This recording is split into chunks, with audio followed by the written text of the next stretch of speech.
दोस्तों, क्या आप जानते हैं एक आदमी अपनी पूरी लाइफ में एवरेज 386 दोस्त बनाता है, मगर इनमें से आखिर तक सिर्फ एक ही दोस्त लंबे समय तक दोस्ती निभा पाता है। और दोस्तों, रात को सोने से पहले आप जिस पर्सन को याद करते हो वो पर्सन आपकी लाइफ में या तो आपकी खुशी का कारण होता है या आपके दुख का कारण। और क्या आप जानते हैं कि जब भी किसी इंसान को एक नया पेन दिया जाता है तो उनमें से 97% लोग उस पेन से सबसे पहले अपना नाम लिखते हैं। ऐसा इसलिए है क्योंकि साइकोलॉजी के हिसाब से हर इंसान को अपना नाम सुनना उससे इस दुनिया का सबसे अच्छा साउंड लगता है। तो दोस्तों, हम आपको इसी तरह के 21 अमेजिंग और इंटरेस्टिंग साइकोलॉजिकल फैक्ट्स बताएंगे जिन्हें सुनकर आप कई ऐसी बातों का रीजन समझ जाओगे जिसके बारे में आपने पहले कभी नहीं सुना होगा।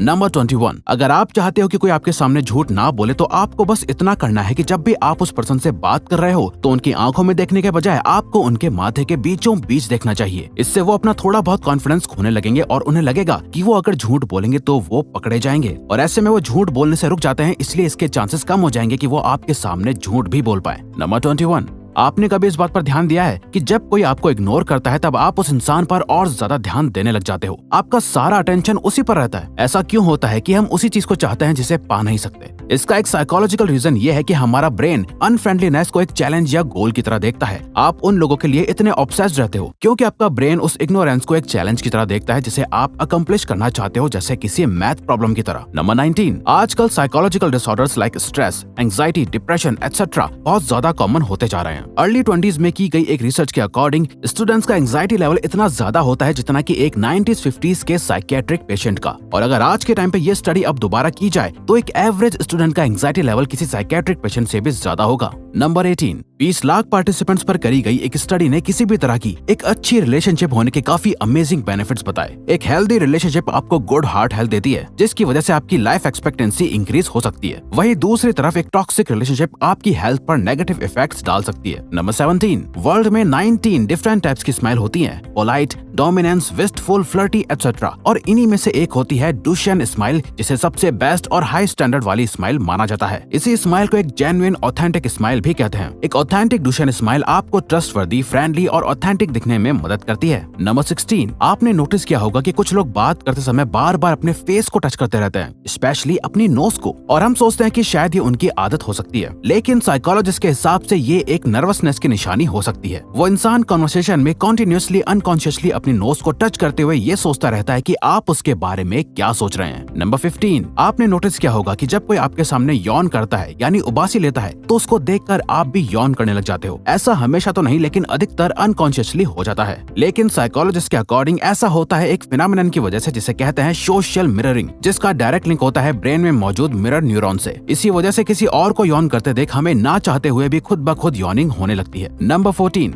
जब आप किसी क्यूट पेट, टॉय या बच्चे को देखते हो तो आपका मन उसे दबाने का करता है, पर क्या ऐसा होना नेचुरल है? इस तरह के बिहेवियर को कहा जाता है क्यूटनेस अग्रेशन। न्यूरोसाइंस रिसर्च में देखा गया कि हम पॉजिटिव चीजें देखकर बहुत ज्यादा ओवरवेल्म फील करने लगते हैं, और इन्हीं क्यूट चीजों को देखकर हमारे पॉजिटिव इमोशंस बढ़ जाते हैं, जिसे कंट्रोल करने के लिए हमारा ब्रेन क्यूटनेस अग्रेशन क्रिएट करता है जो हमारी इस ओवरवेलमिंग फीलिंग को कंट्रोल करती है। नंबर 13, दिन भर में हमारे दिमाग में 50,000 से भी ज्यादा थॉट्स आते हैं, जिसमें से 80% थॉट्स नेगेटिव होते हैं, जिनका हमारी डे टू डे लाइफ पर बुरा असर पड़ सकता है। इन थॉट से आप बच नहीं सकते, पर इनको सही जरूर कर सकते हो, अपने आप को बिजी रखकर या ऐसी एक्टिविटीज करके जो आपको खुश करती हैं, या फिर कुछ अच्छा सोचकर। अगर आपको लगता है कि आप ज्यादा ओवर थिंकिंग करते हो या आपको सिर्फ नेगेटिव थॉट्स ही आते हैं तो अपने आप को सुपर बिजी करके देखो। नंबर 12, ये एक काफी अजीब फैक्ट है कि हमारा माइंड जो हमारी मदर टंग यानी मातृभाषा है उससे अलग लैंग्वेज में कुछ सोचे तो हमें काफी सही डिसीजन लेने में मदद करता है। ऐसा बहुत सारी रिसर्च में देखा गया है कि आप जब किसी और लैंग्वेज में सोचकर डिसीजन लेते हैं तो आपका माइंड ज्यादातर टाइम सही होता है। इसीलिए अगली बार कोई डिसीजन लेने से पहले उसके बारे में इंग्लिश में सोच के देखना। नंबर 11, हम रेस्टोरेंट्स एंड कैफेज में वेटर्स को किस तरह से ट्रीट करते हैं, यह दिखाता है कि एक्चुअल में हमारा नेचर कैसा है। इस रूल को द वेटर रूल कहा जाता है। इसमें यह देखा जाता है कि दूसरे लोग जो आपकी नजर में सिर्फ वेटर हैं, उन्हें आप किस तरह से ट्रीट करते हैं। आपका नेचर आपकी पर्सनैलिटी को डिफाइन करता है, सिर्फ नाम और पैसा नहीं। नंबर 10, ऐसी चीजें करना जिनसे आपको सबसे ज्यादा डर लगता है वही आपको सबसे ज्यादा खुश रखती हैं। आप जब भी कोई ऐसी चीज करते हैं जिसमें थोड़ा रिस्क का डर होता है तो उसको करने के बाद आपको खुशी जैसा फील होता है। अब इन सब का ये मतलब नहीं कि आप खुशी पाने के लिए कोई भी गलत काम करने लग जाओ, लेकिन हाँ, कुछ रिस्क के एडवेंचर्स करने का ट्राई करके आपको जो खुशी हासिल होती है उसका कोई मुकाबला नहीं होता। नंबर 9,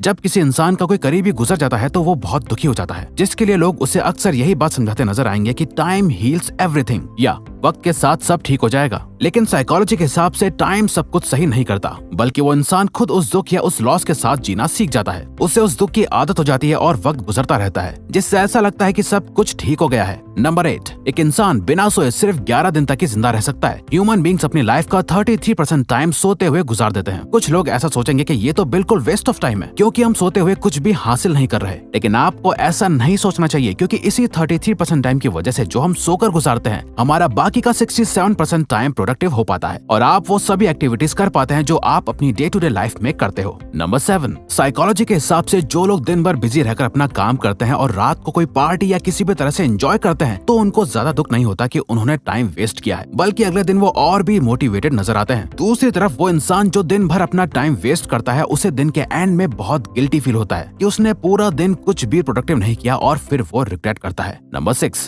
अकॉर्डिंग टू साइकोलॉजी, आप जितना सीरियस होकर अपना काम करोगे वो काम उतना जल्दी पूरा हो जाएगा, और अगर किसी काम को बिना डेडलाइन के ऐसे ही शुरू कर दोगे तो वो काम उतना ज्यादा ही टाइम भी लेगा। यानी काम कितना टाइम लेगा ये टोटली आप पर डिपेंड करता है। फॉर एग्जाम्पल, आपके साथ ऐसा जरूर हुआ होगा कि कोई काम जो असल में 1 घंटे का है, उसी सेम काम को अर्जेंटली करने में आपको सिर्फ 30 मिनट्स का टाइम लगा होगा, और वहीं किसी 1 घंटे के काम को जिसे हाथों हाथ करना जरूरी नहीं होगा, आपने आराम से 2 दिन में पूरा किया होगा। नंबर 5, ह्यूमन ब्रेन एक बहुत ही एडवांस ऑर्गन है जिसके अंदर सारी इन्फॉर्मेशन सेव्ड रहती है, जिसे हम मेमोरी कहते हैं। माँ के पेट से लेकर मरने तक हमारी लाइफ का हर एक इवेंट हमारे ब्रेन में सेव्ड होता है। लेकिन फैक्ट की बात यह है कि ह्यूमन बीइंग्स चाहकर भी उन सभी मेमोरीज को दोबारा से याद नहीं कर सकते। हाँ, कुछ खास मेमोरीज याद आ जाएं, लेकिन सभी इवेंट्स आपके ब्रेन में मौजूद होने के बावजूद भी उन्हें याद कर पाना इम्पॉसिबल है। नंबर 4, आप जिस भी तरह के शोज या मूवीज देखते हो, उसी तरह से दुनिया को भी देखना शुरू कर देते हो। रिसर्च बताती है कि जो लोग क्राइम, इन्वेस्टिगेशन या इवन ज्यादा न्यूज देखते हैं, वो दुनिया में होने वाले सीरियस क्राइम्स को ओवर एस्टिमेट यानी बढ़ा चढ़ा के देखते हैं, और इस तरह के शोज उन्हें ये सोचने पर मजबूर करते हैं कि दुनिया एक बहुत डरावनी जगह है और वो उसमें एक विक्टिम है। जबकि जो लोग कॉमेडी और फैंटेसी जॉनरा देखते हैं, उनकी लाइफ काफी पॉजिटिव होती है। नंबर 3, हमारी सोच और हमारे दिमाग की सोचने की एबिलिटी हमारे कल्चर पर डिपेंड करती है। सोशल साइकोलॉजिस्ट रिचर्ड निस्बेट ने अपनी book the geography of thought में बताया है कि किस तरह एशियन एंड वेस्टर्न कंट्रीज में मेंटल प्रोसेसेस अलग होते हैं। यानी दोनों कंट्रीज के cultures, philosophy, education and social structure अलग है, जस्ट बिकॉज वहाँ के लोगों को अलग अलग तरह की प्रॉब्लम्स फेस होती हैं। इसी वजह से एशियन कंट्रीज में लोगों की थिंकिंग काफी होलिस्टिक होती है और वहीं वेस्टर्न कंट्रीज की काफी एनालिटिक। नंबर 2, हमें ऐसा लगता है कि हम अपना हर डिसीजन काफी सोच समझ कर लेते हैं, लेकिन साइकोलॉजी के हिसाब से हम अपने ज्यादातर डिसीजंस अनकॉन्शियसली लेते हैं। फॉर एग्जांपल, अगर आप कोई मोबाइल लेने जाते हो तो आप अपना बजट और ब्रांड कॉन्शियसली ध्यान में रखकर फोन चूज करते हो, लेकिन अनकॉन्शियसली आपका माइंड आपको ट्रेंड और मोबाइल के और फीचर्स की तरफ भी आकर्षित करता है, जिससे आपका डिसीजन अफेक्ट होता है। नंबर 1, जब भी हमें कोई रूल बहुत स्ट्रिक्ट लगता है या हमें ऐसा लगता है कि हमसे हमारी फ्रीडम छीनी जा रही है, तो हम में से अधिकतर लोगों का मन सिर्फ उस एक रूल को नहीं बल्कि हर रूल को तोड़ने का करता है। साइकोलॉजिस्ट इस बिहेवियर को रिएक्टेंस कहते हैं। ये हमें बताता है कि किसी को फोर्स करके अपनी बात मनवाना कभी काम नहीं करता। हम दूसरों की बात तभी मानते हैं जब हमें लगता है कि हम वो काम अपनी मर्जी से कर रहे हैं।